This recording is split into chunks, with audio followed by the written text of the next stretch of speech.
주제 말씀을 함께 읽도록 하겠습니다. 시작. 누가 참된 유대인입니까? 한번 더 시작. 누가 참된 유대인입니까? 아멘. 지난 시간 하나님께서 우리 모든 인간을 심판하신다는 말씀을 드렸습니다. 하나님의 택한 백성이라고 자부하며 율법을 받은 민족이라고 율법을 자랑하는 유대 사람들은 율법을 따라서 심판받게 되고, 율법 없는 사람들, 과거에 있던 사람들이죠. 율법 없이 심판을 받게 되는데, 이때는 양심이 그 사람들 마음에 율법 고시를 하기 때문에 그 표준에 의해서 심판한다고 말씀을 드렸습니다. 히브리서 기자가 말한 것처럼 사람이 한 번 죽는 것은 정한 이치요, 그 후에는 심판이 있으리라 라고 말씀했습니다. 왜냐하면 인간은 하나님의 형상으로 지음받았기 때문에 말씀과 양심으로 살아야 할 의무가 있는 것입니다. 이 말씀은 소위 하나님의 택한 백성이라는 특권 의식을 가지고 있는 유대인들에게는 충격적인 말씀이었던 것입니다. 또한 오늘 본문에서는 유대인들이 그 율법 자체에 대해서 사실 모순된 생활을 하고 있다고 지적하고 있는 것입니다. 바울 사도가 자신이 율법에 충실한 바리새인이었기 때문에 유대인들이 종교적으로 얼마나 모순 속에 살고 있는가를 누구보다도 잘 알고 있었습니다. 이 때문에 사도 바울이 유대인의 잘못을 지적하는 것은 누구보다도 정확했고 설득력이 있었습니다. 왜냐하면 과거에 바울은 바리새인들이 있었잖아요. 유대인들이 있었잖아요. 그래서 유대인들이 어떤 마음을 가지고 사는지 너무 누구보다 잘 알지요. 예를 들어 우리가 북한에 대해서 우리가 많은 정보를 갖고 있잖아요. 뭐 TV도 나와 있고, 뭐 남북의 차기라고 해가지고 매주 이렇게 공영방송에서 그 북한 소식을 이렇게 전하잖아요. 우리가 아는 이 북한 지식과 실제로 북한에 살다가 탈북해서 우리 대한민국에 와서 말하는 사람의 무게가 틀리죠. 그죠? 실제로 북한에 살다가 내려온 사람들의 말에는 자신의 경험이 있잖아요. 정말 목숨을 걸고 정말 그 위험을 뚫고 정말 간신히 천신만고 끝에 이 자유 대한민국에 와서 느끼는 그 느낌이 정말 어마어마합니다. 우리가 상상 못하는, 그들의 말로는 천지개벽을 했다고 해요. 천지개벽. 북한하고 지금 우리하고는요, 정말 하늘과 땅이에요. 그들을 보면, 그들의 언어를 보면 알 수 있어요. 그들이 우리나라에 제일 먼저 보는 게 어딘 줄 아세요? 인천국제공항이에요. 그들이 이제 비행기 타고 오잖아요. 그들이 뭐 중국을 통해서 오든 태국을 통해서 오든 필리핀을 통해서 오든 비행기를 통해서 우리나라에 탁 내려오잖아요. 그러면 제일 먼저 그들이 딱 인상 깊은 곳이 인천국제공항인 것이에요. 근데 인천국제공항 오면은 우리도 뭐 가봤지만은 좋잖아요. 그런데 그들이 볼 때는 어마어마한 곳인 거예요. 끝도 안 보이는 그런 넓은 공항, 그리고 뭐 너무 깨끗하고 시설이 너무 좋고 그런 걸 보면서 그들이 깜짝 놀라는 거예요.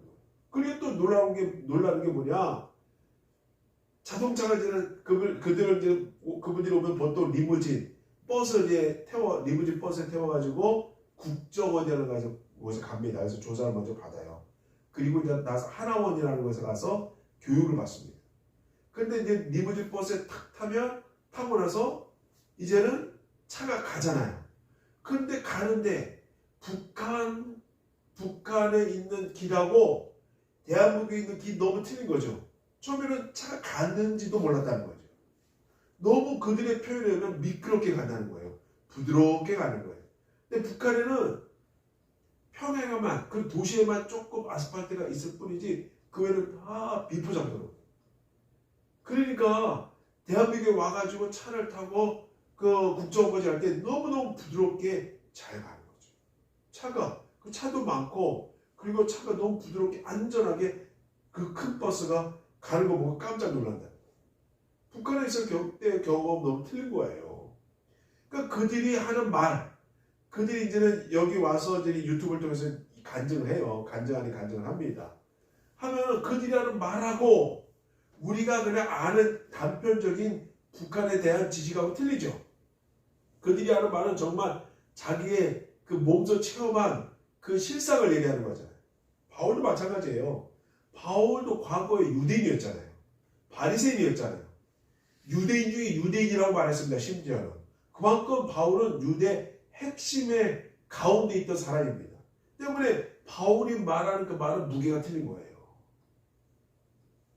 사도 바울은 이제 온전히 예수님에게로 돌아왔기 때문에 과거의 종교 생활이 얼마나 잘못되었던가를 어떤가를 누구보다도 절실히 느끼면서 그들의 헛된 것을 낱낱이 지적하고 있는 것입니다. 그럼 우리가 이거 말씀에도 크게 나누면 두 부분으로 생각할 수 있습니다. 먼저 로마서 2장 17절로 24절은 유대인들의 반율법적인 죄에 대해서 말씀하고 있습니다. 또한 2장 25절로 29절까지는 그 결과로 형식적으로는 하나님의 선민의 표로 할례를 받았으나 무할례 상태가 있다고 밝히고 있는 것입니다. 여러분, 할례라는 것은 아브라함이 이제 하나님 만났죠. 아브람에서 하나님 만나고 아브라함이라 하라. 이름이 바뀌었어요. 그리고 나서 아브라함의 자손들은 이제 다 할례를 받으라 하나님께서 말씀하셨습니다. 할례 의식이 있어요. 그래서 태어난 지 8일 만에 할례 의식을 행합니다. 그래서 사내 아이에게만 할례를 행하거든요. 그렇기 때문에 이스라엘 백성들이 할례를 받았다는 것에 대해서 굉장한 선민의식이 있어요. 내가 할례를 받았다. 난 이스라엘 백성이다. 아브라함의 자손이다. 그래서 나는 구원받는다. 무조건 나는 구원받는다. 이렇게 잘못된 생각을 가지고 있었던 거예요. 이것이 인간의 모순성입니다. 결과는 하나님의 이름을 모독하는 것밖에 되지 않습니다. 로마서 2장 17절 말씀을 함께 있습니다. 시작. 유대인이라 칭하는 내가 율법을 의지하며 하나님을 자랑하며. 유대인 좋다 이거예요. 아브라함의 자손 좋다 이거예요. 그런데 이 유대인이라 칭하는 내가 율법을 의지하고 하나님을 자랑하는 거 좋다 이거예요. 그런데 온전히 율법을 지키며 하나님을 자랑하는 것이 아니라는 거예요. 결론은. 유대인의 이름에는 몇 가지가 있습니다. 유대인을 히브리인이라고 합니다. 그래서 사도 바울은 나는 히브리인 중에서 히브리인이다 라고 했습니다. 히브리인이라는 말은 유대인들이 쓰는 언어를 뜻하는 거예요. 그러니까 히브리 말을 쓰는 사람, 히브리인. 그래서 유대인을 히브리인이라고 하는데 이라고도 합니다. 언어적 표현이고요. 바울 자신도 나는 히브리인 중에서 히브리인이다 라고 말하지 않았습니까? 이 이름은 아브라함 때부터 불린 이름입니다. 또 야곱 이후에는 이스라엘이라고 불렀습니다. 야곱이 야복강강에서 형 에서를 만나기 전에 천사를 만났잖아요. 형을 만나면 이제 잡혀서 죽을지도 몰라요. 왜냐면 장자권을 형의 허락 없이 뺏어갔거든요. 그래서 몇십 년 만에 만났어요. 그런데 이제는 갔다가 형 에서한테 잡혀서 죽을 수도 있어요. 근데 마침 그때 하나님의 사람 천사를 만났어요. 그 천사를 앞에 두고 나를 살려주십시오. 내가 이대로 형을 만났다 난 죽습니다. 그래서 나에게 확실한 증거를 주십시오 하고 아주 그 사람의 가랑이 잡고 물고 늘어졌잖아요. 그 이후로 이게 당시 하나님의 사람 때로는 천사라는 표현을 하는데 그 하나님의 사람이 이제 야곱에게 이름 붙여진 것이 바로 이스라엘의 뜻이에요. 그래서 하나님의 사람과 씨름에서 이겼다라는 뜻이거든요. 그래서 이 이후로는 이스라엘이라는 표현을 쓰죠. 유대란 원래 유대 지파의 12지파의 이름입니다. 이스라엘이 남북으로 갈라졌을 때 남왕국의 이름을 유대라고 했어요. 또 북은 이스라엘이라고 불렀어요. 바벨론 포로에서 돌아온 후로는 이제 이스라엘 전 지역을 그냥 유대라고 했습니다. 이스라엘은 선민 의식 속에 살았습니다. 그들은 하나님을 섬기는 일에는 자기들만의 특권이요 또 자기들이 가장 잘 섬긴다고 자부심을 가지고 살았습니다. 그도 그럴 것이 그들은 역사가 있거든요. 지금으로 보면 서사가 있는 거예요. 이스라엘은. 아브라함 때부터 수많은 우여곡절을 겪었거든요. 또 바벨론에서 파괴당하고 정복도 당했어요. 400년 동안 바벨론 가서 끌려서 정말 종으로 살았어요. 겨우 이스라엘에 이제는 돌아와서 이제 유대인으로 사는 거예요. 그들 자신으로서 서사도 있고, 그리고 하나님에 대한 그 깊은 애정도 있는 거예요. 아, 우리가 하나님의 말씀을 거역했더니 우리 민족이 이렇게 고생을 당했구나. 하나님의 말씀을 잘 들었더니 우리가 이렇게 복을 받는구나. 이러한 그 경험치도 있는 거예요. 그들은 하나님을 섬기는 일에는 자기들만의 특권이요, 또 자기들이 잘 섬긴다고 자부심을 가지고 살았습니다. 여기가 좋다 이거예요. 그래서 사도 바울이 바리새파 사람으로 열심히 일할 때 초대교회 성도들을 핍박하는 일에 앞장을 서서 살았습니다. 그런데 갑자기 어느 날 예수라는 사람이 등장을 했어요. 그래서 하나님 복을 막 전파해요. 본인이 하나님 아들이래요. 이런 유대인들에게 있어서 예수님은 어떤 존재예요? 도저히 용납 못할 존재예요. 그 예수가 메시아래요. 우리가 간절히 기다리던 메시아래요. 도저히 용납 못할 존재예요. 그러니까 당시 바울은 이들을 용서하지 못했습니다. 가만두지 않았어요. 그래서 스데반 집사를 죽게 만들었습니다. 다메섹에 그리스도인들이 많이 몰려 산다는 소문을 듣고 대제사장의 공문을 받아들고 의기양양해서 그리스도인들을 잡아 죽이려고 했던 것도 그렇게 하는 것이 하나님을 섬기는 일이라고 사도 바울은 굳게 믿었습니다. 그 대표적인 사람이 바로 유대인이었고 과거의 바울의 모습이었던 것입니다. 그런데 우리 그리스도인들에게는 이런 잘못이 없습니까? 우리는 그런 실수를 범하고 있지는 않습니까? 유대인들의 착각과 같이 우리 그리스도인들도 잘못된 확신을 가지고 있지 않습니까? 우리도요, 우리 대한민국도 이제 복음을 받은 지 120년이 지났어요. 120년이 지났어요. 1895년도에 아펜드레 선교사하고 또 누구죠? 그 두 분이 오셨잖아요. 감리교와 장로교. 자, 이름을 잠깐 기억이 안 나는데 이 두 분이 1885년도에 오셨어요. 그리고 복음을 전하기 시작했어요. 그 이후로 벌써 100여 년이 훨씬 지났잖아요. 교회가 정착됐어요. 교회가 이제 대한민국도 이제 아주 성숙하게 들어섰습니다. 그런데 교회를 다니고 하나님을 믿는다는 사람들이 본인들이 과거 유대인처럼 행동하고 있지 않느냐라는 거예요. 우리는 뭐 3대째 기독교 가정이에요. 우리는 5대째 기독교 가정이에요 하면서 하고 있으나 본인 정작 자신은 하나님을 제대로 알지 못하고 있지 않느냐라는 거죠. 자기 모습을 바로 볼 줄 알아야 된다는 것입니다. 소크라테스가 너 자신을 바로 알라라고 한 말은 정말 의미가 있는 말입니다. 가령 율법을 배워서 아는 것이 필요합니다. 그러나 그것은 머리로 아는 것만큼 가지고는 부족합니다. 참으로 아는 것은 생활이 따라야 되는 것입니다. 근데 유대인들의 문제는 율법을 아는 것만으로 자신은 특별한 위치에 있다고 생각했던 것입니다.